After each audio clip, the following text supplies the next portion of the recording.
அசர்பைஜான் நாட்டில் வேலை என வாட்ஸ்ஆப்பில் வந்த குறுஞ்செய்தியை பார்த்து தொடர்பு கொண்ட 4 இளைஞர்களிடம் போலி விசா, பணி ஆணைகளை கொடுத்து மோசடி செய்த நபர் கைது செய்யப்பட்டுள்ளார்.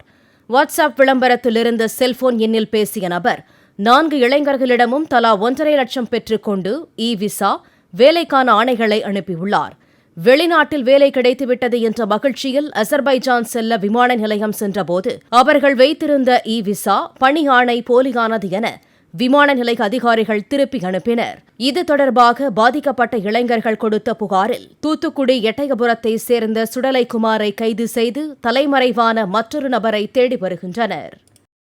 பிளே ஸ்டோர் மற்றும் ஆப் ஸ்டோரில் இருந்து பாலிமர் செயலியை QR கோடு மூலம் பதிவிறக்கம் செய்யுங்கள். செய்திகளை உடனுக்குடன் பெறுங்கள்.